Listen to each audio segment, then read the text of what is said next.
my channel. To everyone who is watching us for the first time, please don't forget to subscribe.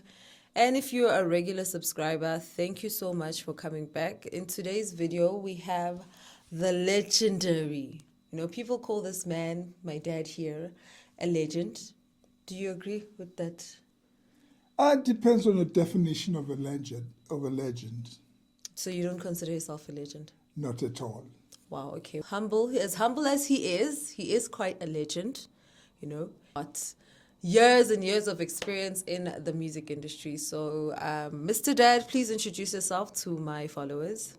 Well, I am Vulindlela Kaya Yeni from Pietermaritzburg in what was once called Natal. Now they call it what? KwaZulu Natal. Oh, yes, KwaZulu Natal. I was born in 1950. I was born on the 31st of March, 1953. Lovely, lovely. So I want to ask you a couple of questions. Some are personal questions, some are related to music.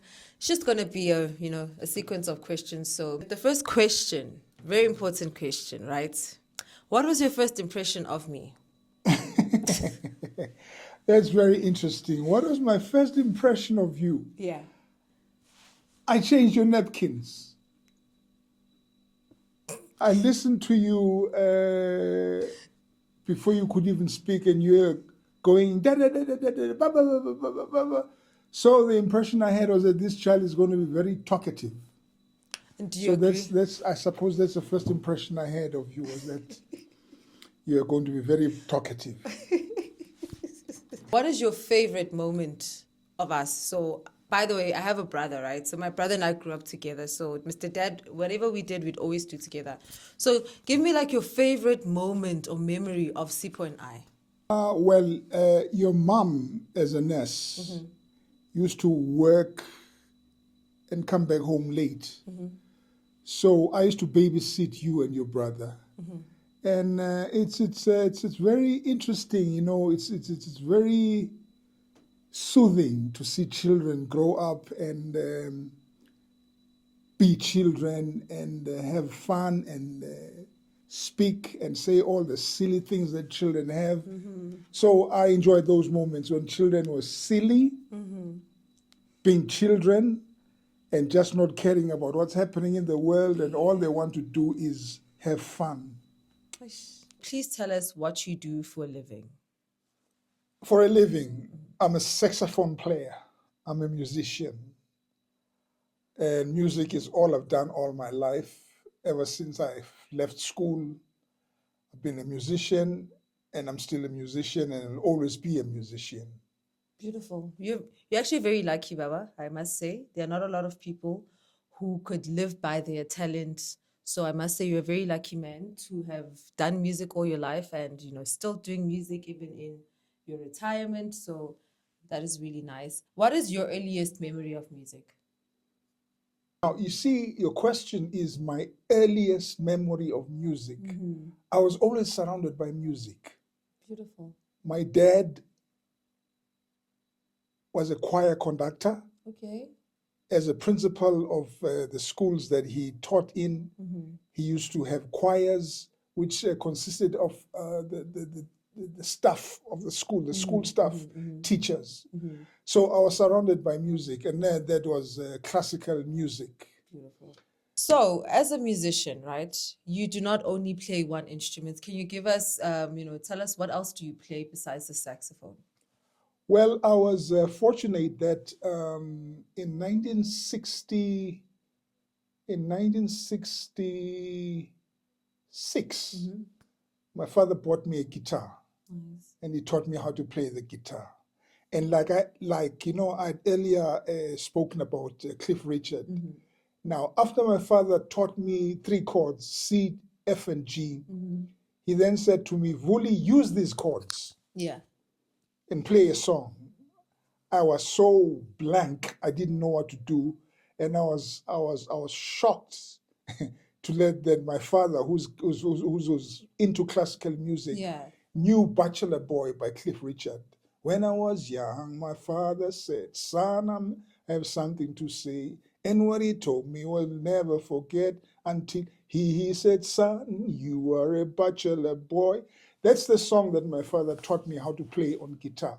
From then onwards, I just self-taught. Beautiful. And that was in Beijing, China. It was known as Peking way back then. Beijing was known as Peking back then. Beijing, yes, was known as Peking. Okay, interesting. And that was 1966. And then in 1970, in Kampala, Uganda, my elder sister taught me how to identify chords on the piano. Oh, okay. So Nice. my elder sister taught me, showed me the keyboard, and then that when you press here, it's C. And then from then onwards, I just taught myself how to play keyboards. Wow. And then 73, I bought a saxophone in Dar es Salaam, Tanzania. Dar es Salaam. Wow. So music comes in the family, Mr. Dad. Oh yes, my grandmother, my paternal grandmother was a solo. She had a soprano that when she sang in church, in our Methodist church in Claremont, in Durban, everybody used to just turn their heads and look for the voice, look for the face of where that voice came from. Beautiful. You've mentioned many different countries in your experiences and all of that. Just give us a bit of a background of you. Why were you such a traveled, or why are you such a well-traveled man? Like, tell us more about you. Like, why are you such a well-traveled man? Apartheid. Apartheid Apartheid. turned us into nomads. If you were a victim of the apartheid government and you don't want to go to jail, the first thing you thought of was exile. So in 1962, when I was 9 years old, my father decided to go into exile because the government wanted to throw him in jail because of his he was opposed to Bantu education. So he was preaching the gospel to other teachers that let us all boycott Bantu education. If we all boycott Bantu education, the government system of Bantu education won't succeed. But then, when you talk to people who don't have the courage and don't want to listen to what you're saying, you're fighting a losing battle. But then you know that even though I'm fighting a losing battle, one day we will succeed in destroying Bantu education. So as a result of being a target of the South African apartheid regime, my father decided to go to exile. So we went in exile in Lusaka, lived in Lusaka for a while, lived in Zimbabwe for a while, and then we lived in China for a while, and then I ended up living in Tanzania for 12 years. Wow. And in the meantime, my parents were in Uganda.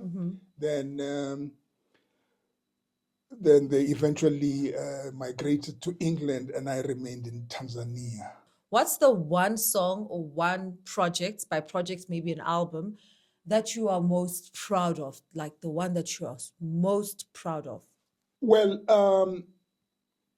I think it was in 1990 when I was in my flat in Hillbrow. Okay. And then I was reminiscing about the life that I lived when I was in Tanzania. Okay. Then I wrote a song called Dar es Salaam. Oh. Dar es Salaam is, I think, the best song that I have written. It's a tribute to all the people that I grew up with in Tanzania. So Dar es Salaam, the title of the song is Dar es Salaam. I did not record it until 2013. Wow. Until 2013. You were part of Lucky Dube's band, and Lucky Dube, in my opinion, is one of the greatest reggae musicians Africa has ever witnessed. So, as a person who was part of that greatness, you were a band member. Tell us about, that experience, how you joined the Lucky Dube band, and how was it just, working with such a legend? This is how I joined Lucky's band. It so happened that in before I joined Lucky, Yeah. I went to Namibia. Okay. I went to Namibia and I stayed in Namibia for a while, and then I struck a friendship with a promoter, a South African promoter who used to live in Namibia, Okay. who promoted Lucky's tour to come and tour the whole of Namibia. And that is when I made an acquaintance with members of the band, an acquaintance with Lucky Dube's members of the band. And then towards the end of 1989, then I did the first recording with Lucky in this album, which is Okay, let's show you guys. So this was the first album that was recorded.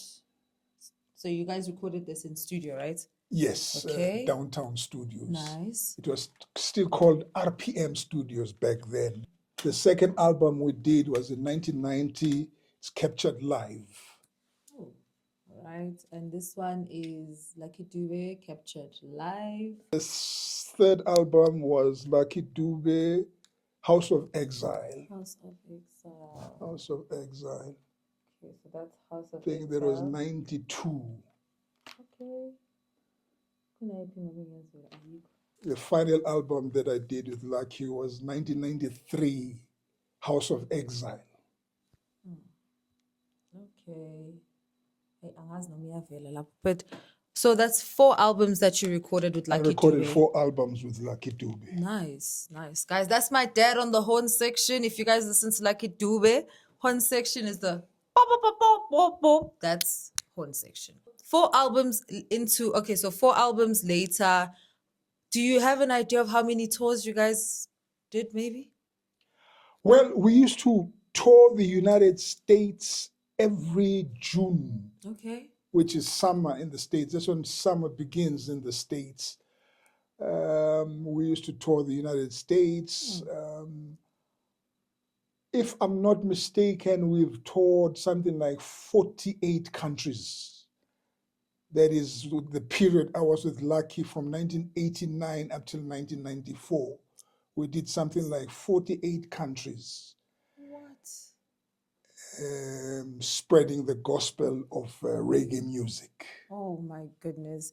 You know what I love the most about this story, Baba, is the fact that you did not have any children at the time. Like, when were you going to have the time to be a father and then tour 48 countries?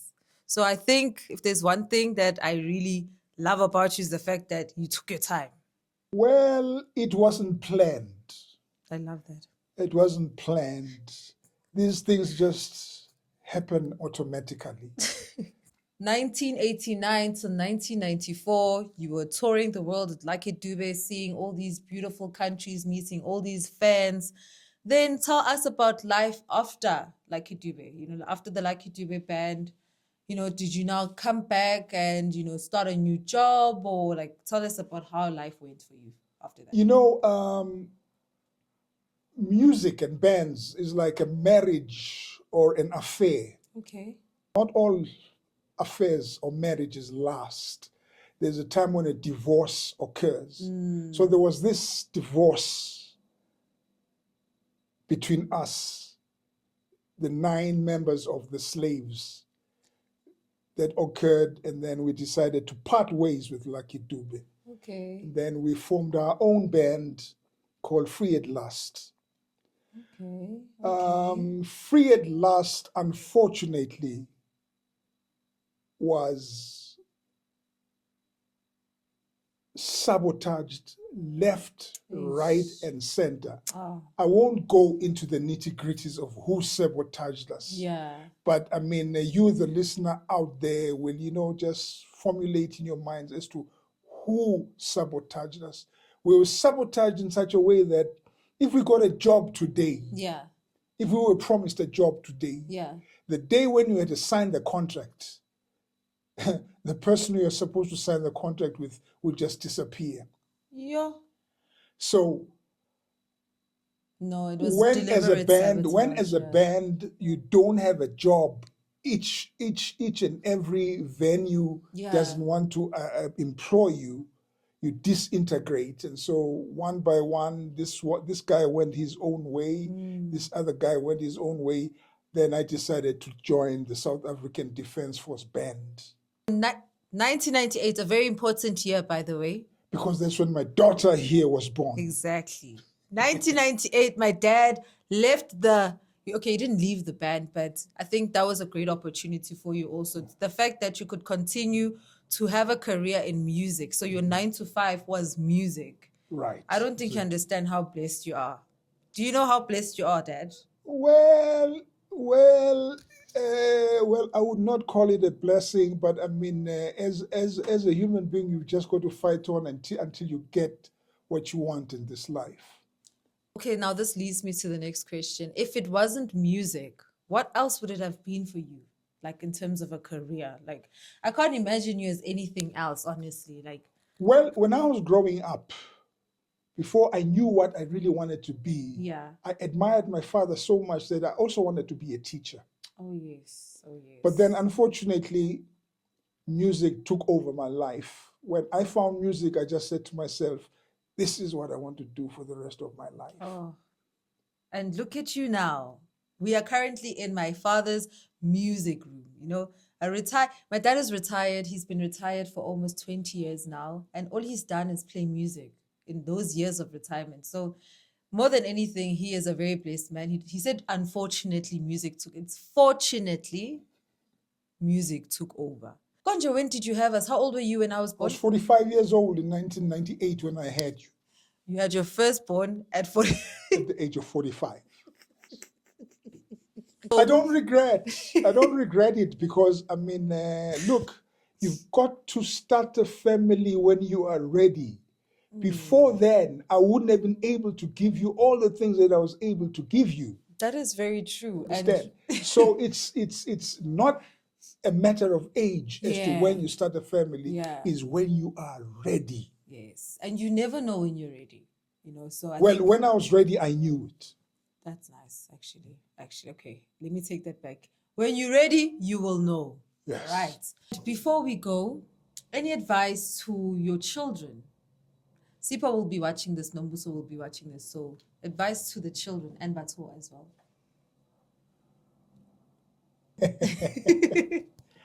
Advice to my children. Yes. You know, in life. Yeah. In life, you have a mind of your own. Yes. Follow your heart. Follow your mind. You cannot be told by the next person what to do in life. Circumstances force you to behave and do things because of those circumstances. So I cannot give advice to my children as to what they should. You know, if I see them go astray, I will advise them. But because my children have not gone astray, I've got nothing to advise them. Tell us where we can find you, because I know you're on social media. You're on, what are you on?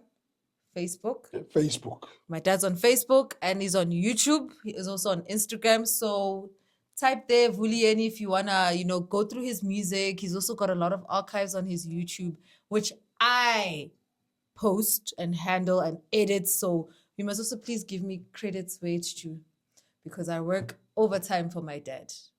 But thank you so much, guys, for watching. I hope you guys enjoyed this video. And I hope, I don't know, if it, inspires you or just, changes the way you look at life. I'm really happy that it does. And Mr. Dad, please say bye to my people. Her people, Dad says bye.